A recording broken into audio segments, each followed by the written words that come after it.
Okay, everyone, let's start. Let's close the doors. If you are not seated yet, please take a seat. And everyone else, I want to ask you a question. Who of you has ridden a bicycle before? Raise your hand. Have you ridden a bicycle before? Great. Have you done some mountain biking before? Raise your hand. I can't see anything, so that's probably quite a few of you. And who of you has run down a glacier at 125 kilometers per hour on their bicycle? Raise your hand. Okay, nobody, I guess, but I know somebody. I know someone who did. So 5 years ago, for Big Tech Day 2021, I received one of those more notorious emails by our TNG partner, Henrik. And if you know Henrik, you know the kind of email I'm talking about. It is very short. It hits you out of nowhere, and it pushes you into cold water. The email read something like, Sven, we have this French mountain biker coming to the Big Tech Day 2021 giving a talk. Would you like to be his interpreter? Right. So, short time after that, I was in a Zoom meeting with this mountain biker, and I got to know Kilian Bron. Kilian is a very charming, and as you can see, and also a very good looking mountain biker who grew up in Annecy, which is a ski resort in the French Alps. And if you grow up there, you spend a lot of time outside. For Kilian, that meant spending a lot of time on his bicycle. And to use a term that this audience is probably very familiar with, the bicycle gave him a lot of agency, right? So it increased his radius for roaming around, discovering new places in his home area, meeting new people, making friends, and so on. And of course, when you're young, when you're riding a bicycle, you're meeting friends, you're racing. Kilian, you did a lot of racing. What's really funny about these ski resorts in summer is that when the snow is gone, they look completely different. But the ski lifts, they're still operated. But instead of taking people with skis up the mountain, they take people with their mountain bikes. And then you can race down the mountain bike and race. He did. He did it more and more and more until, at some point, he became one of the world's best mountain bikers. And the reason you are one of the world's best mountain bikers, Kilian, is not just the fact that you are pedaling really, really hard, but that you have also developed a very fine sense for estimating risks and for making very quick decisions in high-pressure situations. And it was exactly this kind of thought process that Kilian took us through in his last presentation here at the Big Tech Day in 2021. And what was so intriguing about that presentation back then was that it opened up a contrast. And the contrast was this. You could listen to the way he thinks. And from that, you knew he's very thoughtful and a very considerate person. But if you looked at the video footage, you had to conclude this man is absolutely insane. But judge for yourself, ladies and gentlemen. Please welcome Kilian Bron.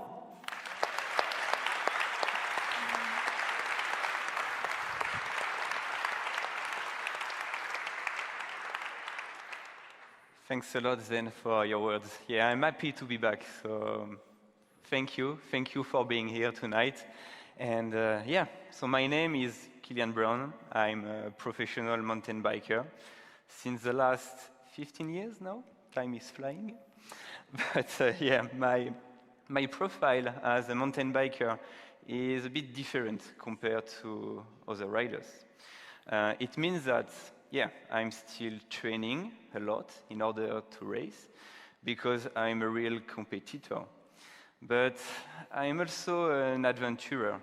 I'm used to travel for the same 15 years all around the world with my friends, with my filmmakers, in order to film and to express my creativity. It's what I like the most today, because I live amazing moments, and for me, these action clips are today my best tool to express this creativity. So before to go further, because we're going to talk a lot and a lot of different subjects, and at the end I'm going to bring you to the top of the Huayna Potosí in Bolivia at more than 6,000 meters of altitude with a bike, but it will be the end of the conference. So first, I want to show you concretely what is my routine, what I'm used to do kind of every day. So I'm going to share with you a 3-minute video. We're not going to talk a lot, just 3 minutes video, and then I will be back. So see you then, and thanks again for being here tonight. Thank you. It works? Cool, yes. And the cards right here.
That's it for now.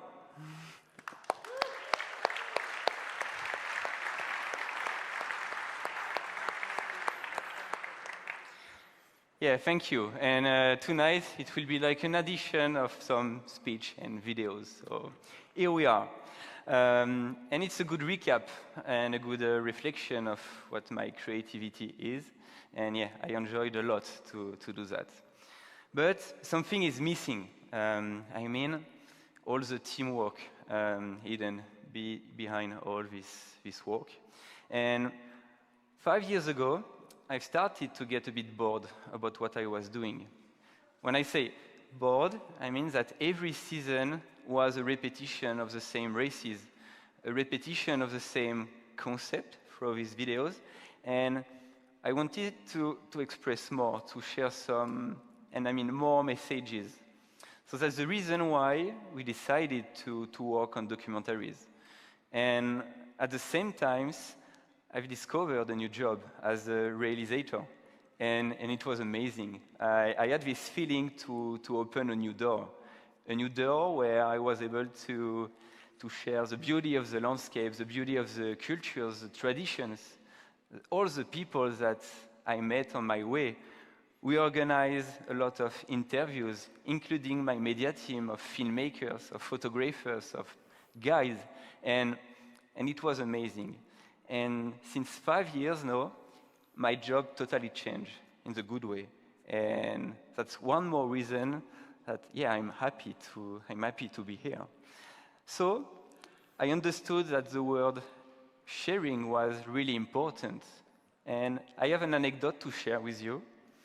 It was when I was a teenager. When I was a teenager, I was riding my bike to escape, to explore, to feel free, but mainly by my own. I was alone. And years after years, I changed my mind. I changed my mind because I understood that it was really important to share your passion for biking. It helped me to be more open-minded, to understand and get stimulated, to get feedbacks about our project. And it's what I'm doing today. I mean, we have, for all of us, amazing projects. I have amazing projects in mind. You have amazing projects in mind, but our lives are really, opposites. But I'm really curious. And it will be the main subject today, because at the end of the conference, I will be happy to reply to some of your questions. But yeah, it was a little parenthesis. And then we kept going. We kept going. We organized movie conferences. We even wrote a book. Kilian, And yeah. before you get carried away now, didn't we want to talk about races? Oh, about races. Okay. Okay, so let's talk about races. Some races. Yeah. Let's talk about races. So races.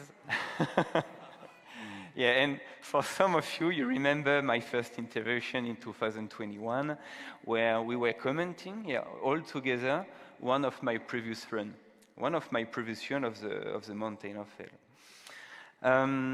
So what's the Mountain of Hell? What's the mega avalanche?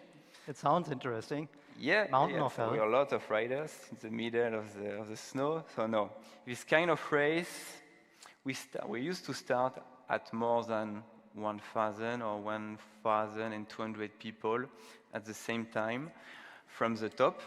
And usually we are starting all together from a glacier in France at more than 3,300 meters of elevation. We follow the same track, and the first one at the bottom, after 40 minutes of downhill, wins the race. So the concept is pretty simple, but a lot of things happen, and I have a lot of anecdotes to share with you today. So maybe we can start by the first one. Okay. Yeah. Should What we- do you think then? Yeah, I mean, Yeah? do it. Yeah, okay. Okay. So, the first one was in 2019. At this point, I'm currently at the third or fourth positions. Oh, I think I can see you there. And I disappeared. And then, one guy doing a mistake because the last slope was super icy, and it was honestly a disaster. It was a disaster, so yeah, it's impressive. We all know that it was really risky, and it was. But me, it was a strange feeling because I was in the front positions, and I understood what happened at the end of the race when I started to get the first feedbacks. And then I had a look to the video, and I understood. I was happy to be in the first positions. So luckily, You call it a disaster, but it looks like a good day for the mountain bike industry. For the mountain bike industry, it was. Yeah. True. Yeah, it was. But luckily, nobody were badly injured. Luckily. Yeah. So here's another race. That's the Mega Avalanche. And here is the run of my last Mega Avalanche last year in 2025. Today, when I say today, it was last year, but I'm starting in the mid-pack. Starting in the mid-pack because the day before you have the qualification runs. And during the qualification runs, I had a mechanical. I broke my wheels or something like that. It means that I never managed to reach the finish lines. But when you on the podium in the previous editions, you're kind of protected riders and you're allowed to start middle pack. So it's exactly what happened during this race. But historically, nobody managed to finish on the podium while starting middle pack. So it's what I tried to do. And it was my real motivation this day. And yeah, I tried. So I'm going to start soon, I think. Do you have an idea of what kind of position you were? Around 100. 100, approximately. 100 races before? 100 riders were in front of me. Okay. So I even feel the pressure now. You know, the music, it's something I have in me. It's crazy. I feel the pressure. And the next edition, just for your information, will be in 1 month and a half. So currently, well, not now, but I'm training a lot. And I'm thinking a lot about my upcoming strategies. So it's what I'm going to do in the next 4 or 5 minutes. So soon. You have to feel it too.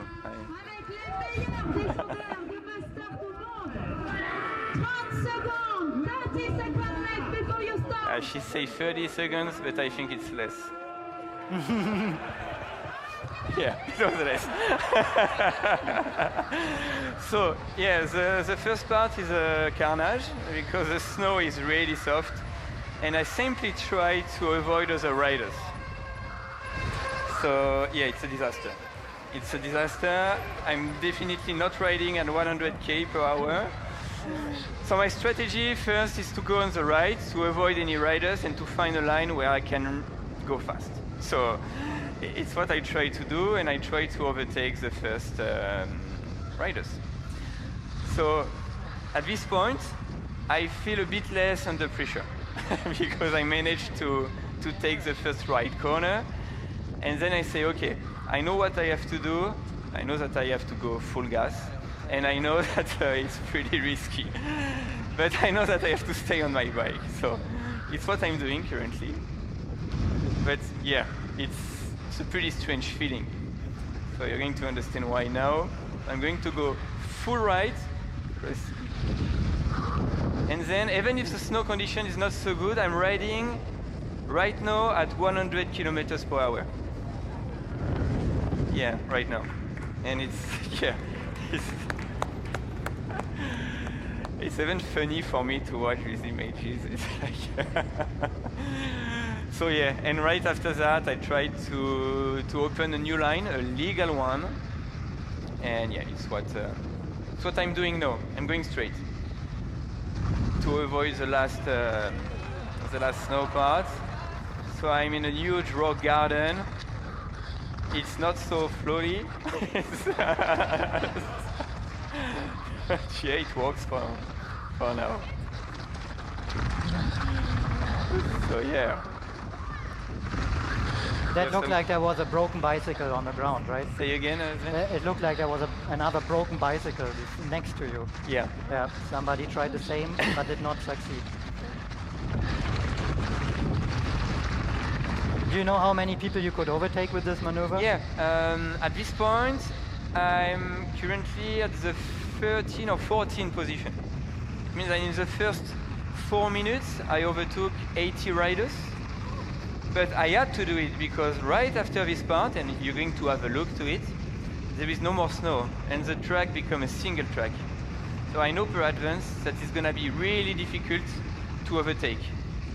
And at the same time, when you're in the top 15 but not in the top 3, the top 3 is still going faster than the top 15. So I know that I'm going to increase the gap with the top first pilots because I'm stuck behind the other ones. So yeah. So let's keep watching. Okay. The video in the background, and I have 2 other anecdotes to share with you. Because officially, even if I won 4 times the Mountain of Hell, so the race you watched before, I never won officially the Mega Avalanche. When I say officially, is because, and it's the first anecdote, that in 2022, I was fighting a lot, the good way, but with another rider. And this guy overtook me at the end of the race. And he did it properly. I have nothing to say. But I understood after, by watching the other cameras of other riders, that he took an illegal shortcut. And he knew it was illegal. So I didn't want to ask the organizer to say something. I had a discussion with him to say, okay, you know it was illegal, you did it by yourself. So what I want to do is you say to everybody that you were wrong and it's okay. He never did that. So you know what I'm thinking about him today. But it gave me an extra motivation for the year after. And the year after, we were in 2023, and honestly, it was my dream race. All was working at the perfection. And at the middle of the race, I was leading. I was leading, and I managed to increase the gap until the last 4 minutes of racing. I was leading the race by 40 seconds. But I didn't know that. But at a point, I hit my rear wheel on the roots, and my wheels exploded, and I didn't manage to cross the finish line. So, so it was pretty hard to accept it mentally. But yeah, in the last 8 years, I finished 7 times on the podium, 2 times at the second place, and then third, fourth, fifth, but never at the first place. So I know what I have to do in 1 month and a half. So yeah, it was just some anecdotes. And yeah, to be back on this race, the 2025 ones, I don't know, approximately 13 or 12th position. And yeah. So what are your chances now to basically still make it to the podium? I mean, you overtook more than 80 people. You're on a good track, or are you not? So we watched until now maybe 6 or 7 minutes of racing. And this year I did like 43 or 44 minutes of racing. And I managed to finish 5th. So the podium is like 5 at the Mega Avalanche. So I've officially managed to finish on the podium while starting in MIGPAC. So it was a success, kind of a success, but not enough. I think it's great. Thank you. So it means probably you have the record for overtaking the most riders in a race or something like that. Yeah. I was, I mean, I finished 5th. So yeah, I overtook 95 people. So yeah. That's it. So here you still have to overtake 7 people, right? Yeah, but I can't do it because I'm on a single track, and on this single track you can't do anything. And if you try to do it, it's really risky. So my strategy is to try to breathe a lot, try to save my energy, and try to stay behind, but not too close, so I can have a look on my lines where I want to ride exactly, and I try to save energy because I know per advance it's impossible to overtake. So it's part of the strategy too. Mm-hmm. I'm not going like full gas from the start to the bottom. Kind of, but at this point, I try to breathe. Yeah. Okay. That's it. Do we have time for a question from the audience, or should we do it later? Oh yeah. Yeah? You can. Yeah. Maybe If you have some questions, if not, we will do it later. But yeah, I replied to any question. So there are hundreds of riders in this race. Are these all professionals, or are some of them? No, we're not all professionals. At the start, we're at the Mega Avalanche, 1,500 riders. Only 50 are like professional, and I think only 10 of them are able to win. Yeah, that's on the paper. If I may, do the others know that? Like the guy next to you at the start, did he know, hey, that's Kilian Bron, like he shouldn't be next to me usually? Yeah, they were pretty confused, but they understood why. And yeah, but you know, at a point, sometimes it's not so easy. It's something I'm used to share.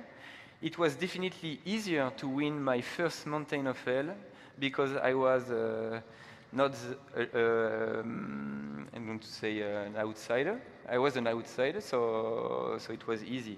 But the year after, I managed to win it the second time, but it was definitely harder because I felt all the pressure and the eyes on me, and it was so difficult to deal with that because for me it was new. And during the first mountain of hell, another anecdote, because I think it's interesting, I was right behind the world champion, and I was scared to overtake him. Because I was like, I can't overtake the world champion, you know? I was like, I can't do that. And no, it is true, and I stayed behind him like for 30 seconds. I knew I was able to do it, and I was, should I do it? I don't know. Maybe he's playing with me. I didn't know.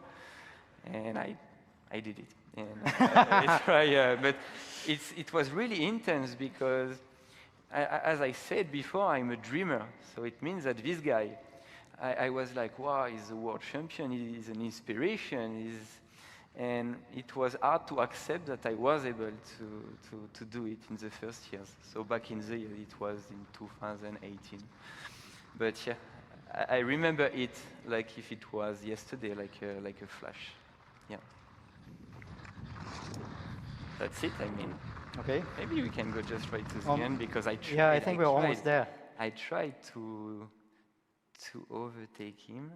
Ah, it's not working anymore. No, it's working. Yeah. Yeah, I tried to overtake this guy right here, but I didn't manage to do it, so that's it. And if you want to watch the entire video, it's available on my YouTube channel, so feel free to do it. That's it.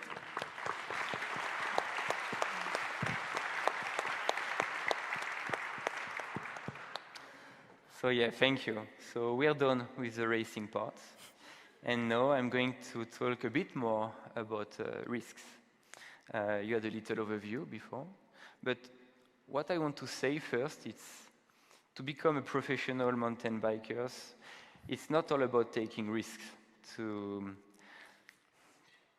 live it as a job, you have to be an ambassador, a people able to express what he's doing. You have to work with your team, your filmmakers, your photographer. You have to be able to deal with your partners.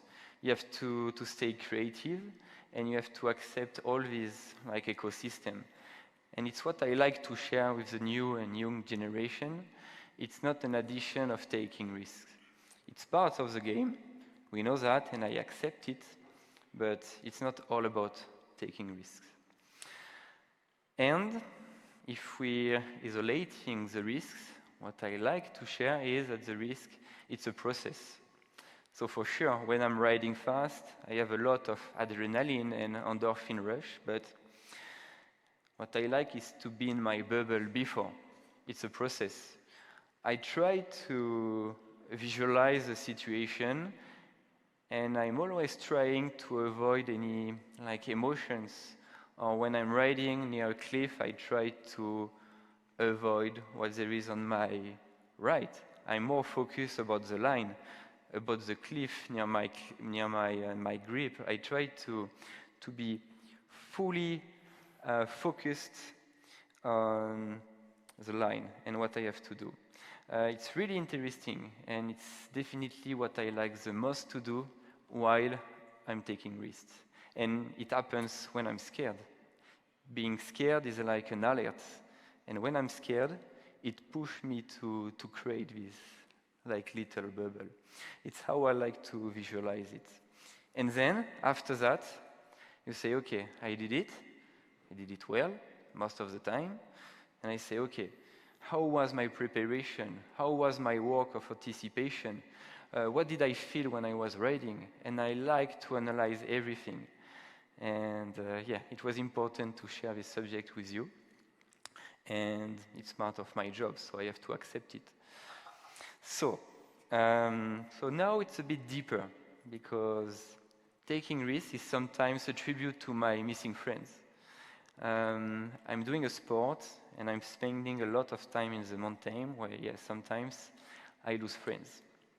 So last year, I had a discussion with one of my best friends in Chamonix, in France. It was in last July, and Andreas had an amazing project in mind. He wanted to invite me in Jordan to realize a new concept, a new video, something like unique that nobody did before. And I said to Andreas, yeah, for sure, I'm going with you in September. So it was last September. And Andreas, unfortunately, died in last August. He crashed from the top of a mountain, and he fell down to the bottom of the rock garden. So unfortunately, he died. But like a tribute to keep going, I wanted to do this project with him.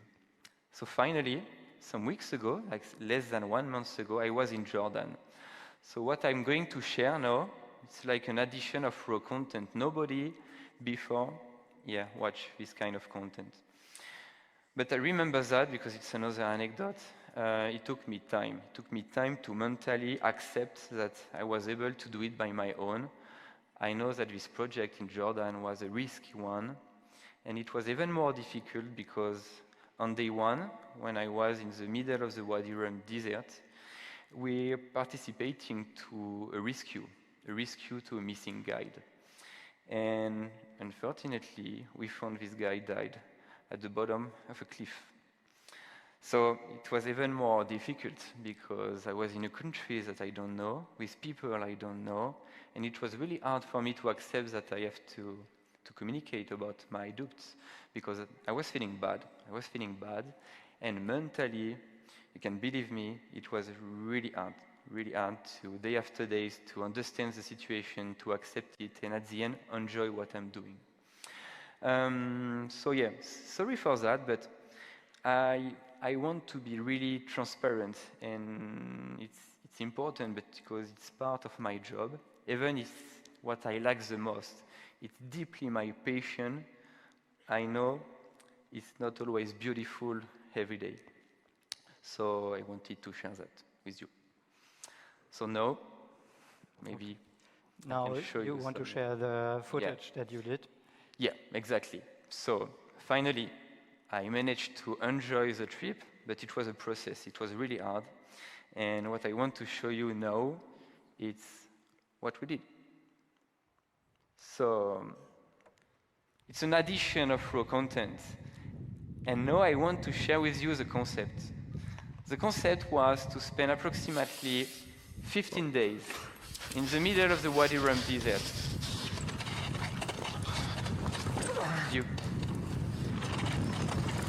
This kind of line. So the concept is, I share this trip with a friend of mine, a climber, and on the most of these lines, I'm not able to climb them by my own. I need to use ropes. But at the top, I release off the security part, and I'm able to go down on a bike. It means that I'm able to go down on a bike, but I'm not able to climb this line. So it can be strange, but it's what we did there, and the concept was amazing. The concept was amazing, really. Maybe we can go back to this. Yeah. I would have a question for that. I want... Actually, I have two questions. If you go to the very beginning, or you want to start or before? the first one, actually. The first one? This one? Yeah. So this looks like it's just a second here. It's going down vertically, like just a drop. Yeah, at some points it's nearly vertical. but it took me days to understand how it was grippy or not. You know, it's just a question of feeling with your tires on the rocks to understand, okay, it's gonna be grippy or not. So on the most of the line, I was able to test them before. Like I started middle point, I understood if it was grippy or not, and then I was able to define if it was rideable or not. Okay. But if I'm wrong, it took you a couple of days. couple of days, yeah, just to be sure, because when I say it's risky for my life. So I mean, if I'm doing a mistake, I will be not here, and it's true. And on most of these lines, I have to be 100% sure that I can do it. And if not, I'm not even trying. It's not like a game. So it's what I did, and on this line too, yeah. We go to the next one, right? The most impressive one, I mean, for me, was the next one. This one. This one was pretty sketchy because here you have like a little drop. You can see it pretty well because it's a view from the top. But you have a drop here. On the left side, you have the cliff, and you have approximately 10 centimeters to land perfectly. Because then on the right side, it's a bit off camber, and then you have 30 meters of cliff. So I spent an hour at the top to understand that I was able to do it first. And I put a little mark here to put my tire. And so I ride on the mark, and then have a look on my left hand. It's really close to the cliff. It means that I knew perhaps that my end will be above the cliff and I had to land then, yeah, exactly at this part. So it was all about precision, but I knew perhaps that I was able to do it. So yeah, it's a little anecdote for a little line, like approximately 3 seconds of video, but it took me an entire day to do it, including the climbing part, because if you have a look on the video, there is a rope here. I was not able to climb it by my own. I had to climb with a security harness and everything. So yeah, another anecdote. And yeah, we had some spice. We had some spice to the project. I don't want to say it was not enough, but my friend is a climber, but he's also an eyeliner. So we put an eyeline over the arch, and at the same time I was riding over the arch, and we tried to film it in one shot. So he was walking on this. I tried to, but it's so difficult. I didn't manage to walk on it. Riding under the arch, and then going straight to the camp, because every night we were sleeping in the middle of the desert, just with some mattress, and that's it. Because it was not too humid, and it was just an amazing experience, another one. Yeah, it was funny. That's the first time I share this content to people. You're the first one to see this kind of content. And now, yeah, the last line. So from the desert, like 500 meters in front of me, by car, I had a look on an amazing line, but on the middle part, it was nearly impossible to ride. So I rode the first part, and at the middle point, Antoine, so the climber and eyeliner, was waiting for me. I was then, I can go a bit faster. Try to put all the security part and everything. This scene was cool. I think. Yeah. I mean, it's just an addition of some technique of some But ropes. can I? Yeah. Just cover You have questions then? Yes, Kilian, I have a question. Yeah, I like this scene because you're actually putting your bike on your back. Ah, yeah. So you have a special backpack. Yeah, you have a special, how to explain that? I have a plastic part at the upper part of my bag, and then you can see it before. I have like this thing. Look, this thing. I'm going to plug it into. Okay. It's just a question of balance. So this place, like, is the perfect. Okay, it's the center of mass. Yeah, exactly. Okay. Thank you. Yeah, sometimes my English is a bit broken, but I hope you understand. You don't know center of mass? So yeah, we organized that. It was amazing to reach the second part of the line, and then I was able to remove everything, tack, to keep riding to the bottom. And it was funny. It was funny, part of the concept of the video. Yeah. So, Kilian, during the races, you said you often had to deal with like mechanical breakdown. Oh yeah. Here you are in the desert. Yeah.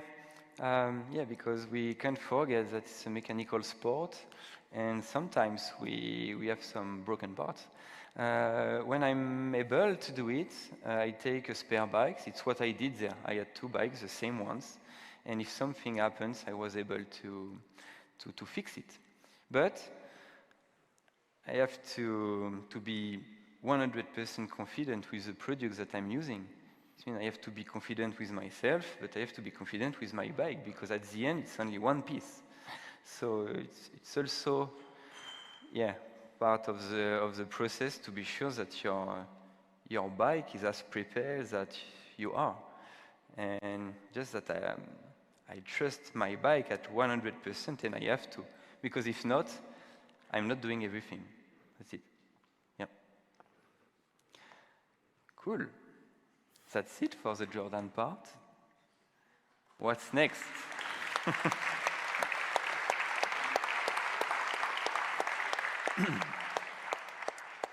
So here we are, the final result, I want to say. Because yeah, what you see right before, it was just an addition of raw content and nothing was really editing. What I forgot to say to you is that for the most of the videos, the one that you watch at the start, the highlight, we're also creating the musics. So when we start a project, we start from zero and we're creating the concept, we're creating the images, the music, the sound design, everything. It's like, a project from zero to A to Z, I want to say. You can say that in English, A to Z? Yeah, You understand? Yeah, I think people Okay. understand. So yeah, finally, I want to talk about Mirage. Mirage is part of a trilogy of documentaries that we started 5 years ago, if you remember well. It started with the first episode in the Dolomites in Italy.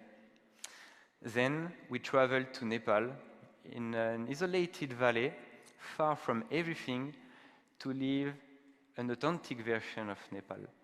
Because I didn't want to go on the Everest base camp because it's too crowded, and I wanted to show an authentic Nepal. And it was part of the messages that we wanted to add to the documentaries.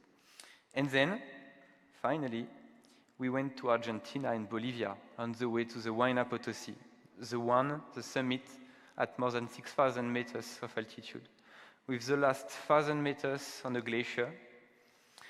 And it also was a difficult project because in 2022, I was already at the same place.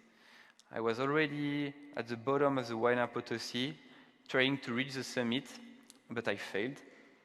I failed because I still don't know really why, but I think it was, the weather conditions, it was not the right period of the year, and we failed. And it was really difficult to accept because I had this same process. I worked a lot, I trained a lot, mentally, physically. I worked a lot in advance with the guide and everything, but we never managed to reach the summit. So I kept this kind of frustration in mind for 3 years. And then I said to my media team, okay, we're back to the Huayna Potosí. And honestly, until today, it was the most challenging. It was all about commitments. And I didn't know if it was doable or not. And once again, you're the first audience. I'm going to share with you like a 20 minutes part of the documentary. I'm not going to talk. We're just going to share with you this part of the documentary, and then I will be happy to reply to your questions, if you have some.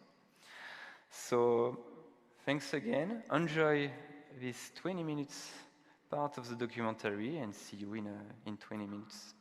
Thank you.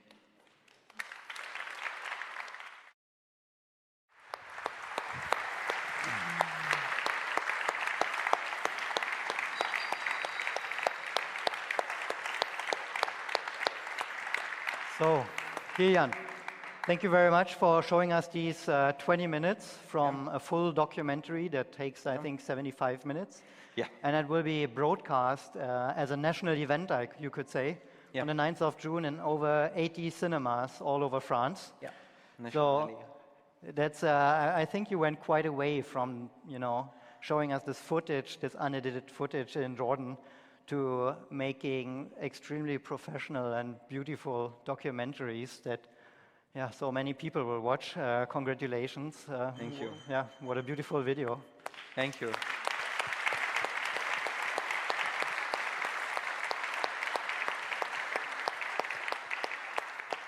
Yeah, no, honestly, I was really happy to share that with you, and I hope you enjoyed the screening, at least a little part of it. So if you want, we have 5-10 minutes to reply to some questions, and I'm really open to any questions, and that's the added value I want to say to this conference. That's the interaction part. So, yeah. Thank you very much for the video. You're welcome. It was incredible. I have a question about trust and risk. So, you know, there are a lot of mountain bike and downhill, I call them content creators on YouTube. Each video is getting more daring, sorry. You take a lot of risks, especially like seeing you going down there, close to the cliff. At what point during that journey do you feel like, okay, I'm not at 100%, I do not have like the trust in my skills and my bike, and I want to quit. I do not want to risk my life doing that, but at the same time, it's like a passion for your life, right? You have to do it, I don't know, for the views or just because you love it to do it, but there comes a point where you have to weigh like your options, right? Like how, can you talk a little bit more about that? I will try. I will try because it's a really good question since it's all about a balance. And something can say different things, but when you're doing something risky one day, it doesn't mean that you're able to do it the day after, because we are not robots, we're humans. And even if you're training every day, even if you're dedicated your entire life to something, you want to stay humble. Humble because if not, you can die. So it's one important thing to keep in mind. Then, and I think the summit of the Huayna Potosí is a good example, because when you're climbing for 3 days at this altitude, after 20 days of acclimatation and filming, you're tired. You're tired. Even more when you're rating these days since 2.5 years. So it's definitely easier to say, yes, I'm going, because it's my only window and I have no choice. No, but you can choose if you live or if you die. And that's the real questions to ask to yourself. And it's exactly what happened to me at the summit of the Huayna Potosí. We were at more than 6,000 meters, and maybe for some of you, you know the effect of the altitude on your body, on your mind. And you're definitely less lucid. And it's definitely harder to take the right decisions. That's why, once again, your friends, your filmmakers, your guys are really important. It's a teamwork. And when I know that something is risky, it's not all about my decisions. I ask my filmmakers, because they are also riders, they know me pretty well, and they have a real power on my decisions. And it happens, it already happened in the past. I was feeling it, but they were not feeling it. It means that if I was doing it, I was keeping in mind that I was doing something wrong, so I'm not at 100%. So when it happened, I'm not going. And in return, the same. Sometimes they say, oh, Kilian, you can do that. And I say, no, I don't feel it. I don't feel it. I try to consider like the situation, but sometimes I say no. I say no, and I think last subject, because it's part of our life, but we used to scroll a lot, I mean, on Instagram, on YouTube, and at the end, it's like normal. So you see a guy like on a double backflip, like on a big cliff, or riding on a glacier. I know that. And sometimes it's a bit frustrating to not be able to share my message each time like somebody is watching what I'm doing. It can be frustrated. So that's the reason why I try to share that through documentaries, through some books, articles, interviews. But yeah, is what I can say. Just a simple question. Yeah, sorry, where you are? Oh, yeah. I mean, it takes a little time to climb up, but how much time does it take to take all the videos and the shots down, because everything has to be in place? And I think the time window is very short. Yeah, so different replies too. So first, I managed to ride 95% of the way down. So it was a success, because it doesn't make any sense to bring your bike at the top if you ride 20% of the slope. I mean, yeah, my goal is not to put my bike at the top, say, yeah, it was a success, and then I'm going down with my bike on my on my back. No, it doesn't make sense. So, but it was a risk because I didn't know it before. So, yeah. So, yeah, I can affirm to you that 95% of the downhill was rideable. And then it took approximately to reach the last refuge 4 hours. 4 hours because we started, I think, filming at maybe 10, and after 2 p.m. it was too risky with the weather conditions. The sun was hitting hard on the glacier, on the crevasse, and when it's hitting hard, it's melting, and it becomes even more dangerous to spend time on a glacier. It's like basic rules, but so our limit was 2 p.m. And even if we wanted to do more, no. So yeah, it took 4 hours, and then we had time because even if we went down by night, it was on some rock gardens, and there were no more ice, so it was easy. But yeah, but honestly, between us, the weather conditions were amazing. It was pretty warm. I mean, minus 25 degrees, but at 6, but like dry, not humid, and no wind. So minus 25, when the sun was hitting hard, it was okay. Honestly, it was okay. But yeah, when I say warm, just to... But yeah, that's it. Thanks for sharing these amazing pictures. Welcome. I saw you very exhausted when you reached the summit. So I have to wonder, how did your filmmakers, the team, how did they get down? I mean, you said you were 95%, and they had to what? Yeah, everybody was really, really exhausted. But you know what? For all of my team, I prepared to all of them 6 months before a training program. And I was controlling that. I was saying, "Oh, Pierre, what are you doing today?" "Oh, I'm walking." "You sure you're walking?" So yeah, it's true because my goal was to reach the summit, but with all my team, and not really to film the content because it's our memories.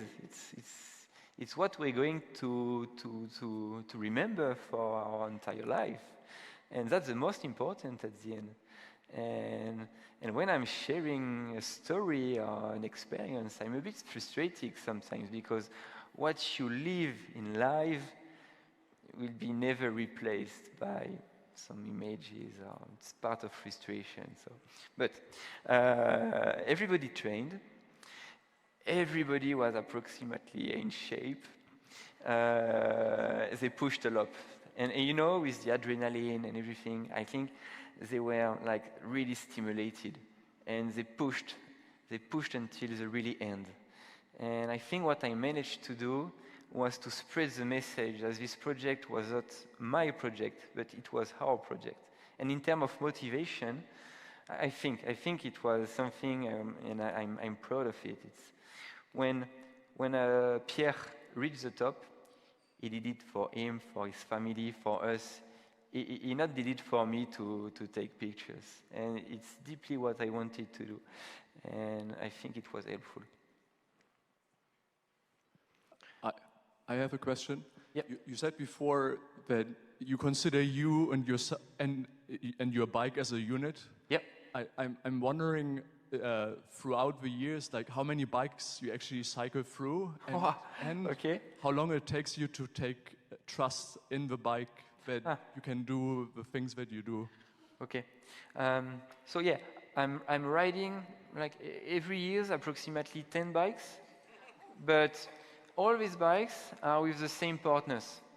It means that the handlebar will be the same brand, the same model on all of my bikes. My brakes, same. The frame, same brand.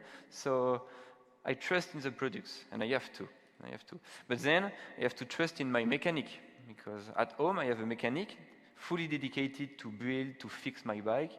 But when I'm traveling, I have to trust in me, because yeah, I can't travel with 20 people, so I have to do it by my own. It's normal. So I have to trust in my mechanic skills, and no, it works. And I had no choice, you know, when I started to ride mountain bike. I'm from a mid-class family, and I was not able to bring my bike to the mechanic or the shop every day. So I had to learn in the first few years to fix my bike. So now it's helpful because I'm able to do like anything on a bike, and it's definitely helpful. So, and it's even more interesting because when something is wrong, I know what is wrong. So it helped me to be even more confident. So, and to reply to your first questions, I had like hundreds of bikes, and I kept a lot of them because for each project we have some custom paints or prototypes, and they are like deeply with me. So it's part of me. So I keep them. That's it. Yeah. Yeah. Thank you very much for. Sorry, I don't. Yeah, thank you. Yeah. Thank you for the very inspiring talk. I would like to know, we only see the results here. Yeah. What is actually going on behind the scenes, and how do you actually prepare for that? So how often do you sit on a bike, train in the gym, whatever, Yeah. some theory, preparation? Okay. You only watch 20 minutes of 1 hour and 15 minutes film, and this film is built like a behind the scene. And this behind the scene showcase how we film the action clips. So we have 1 hour and 10 minutes of behind the scene, and at the end, a gift of 5 minutes of action clips. And what you've just watched, it's the last part of the behind the scene. And it was the same concept for the entire trilogy between the Dolomites, Nepal, and this one. And it will be released soon. In September on YouTube. And then about my training, I'm used to split my week into approximately 4 and 5 rides on my bike, then 2 times, 3 times at the gym, and some mobility. And in the winter, when I'm not traveling in New Zealand or Australia to keep riding, I stay at home and I'm doing a lot of skiing, climbing, trail running, just to do other things. And it's how I'm used to train. And I'm also used to split my seasons into different blocks. I hate to combine racing blocks with media blocks because it doesn't work.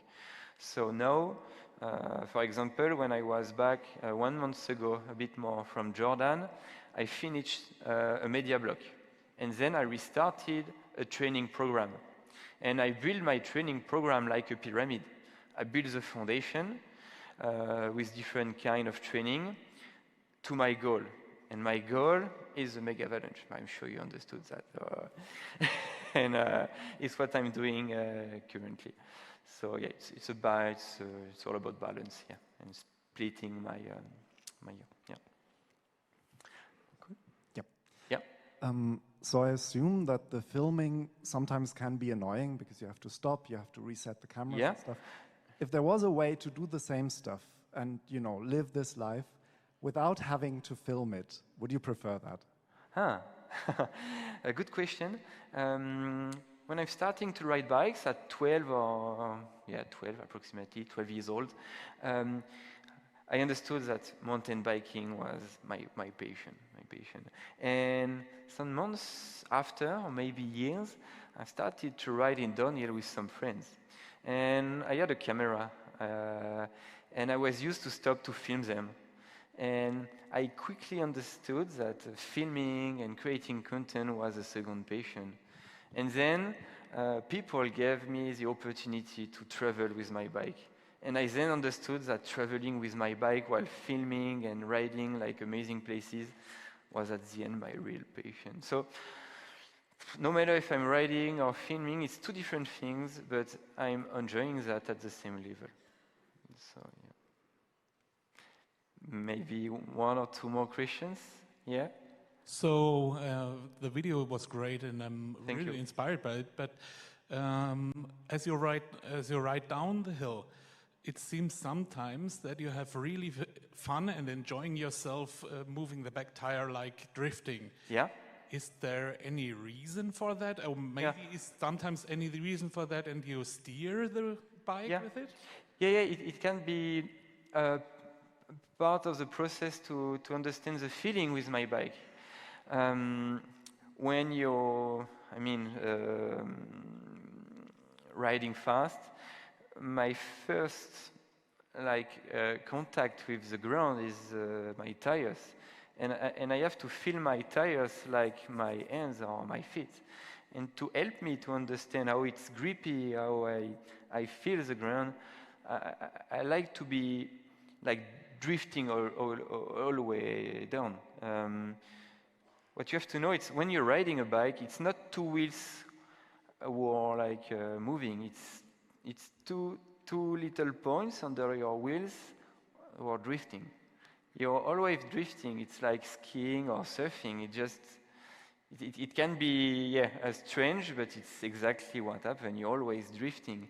And while I'm braking like that or playing with my bike, it's just to analyze how it's grippy, how it's drifting or not. Is it clear? Okay. Thank you. A last question? Yeah? I think we have one last question from the audience. Yeah. At the beginning, you already mentioned that you prepared more or less one day for just a small part of biking down. Yep. And with the summit, you hadn't the chance to do that. So did you think about how you can go down where you was walking up? Or how did you prepare? Yeah, it's a good question. I rode the exact same way on the way down than on the way to climb the mountain. It means that it was more difficult at 4 a.m. because it was my night.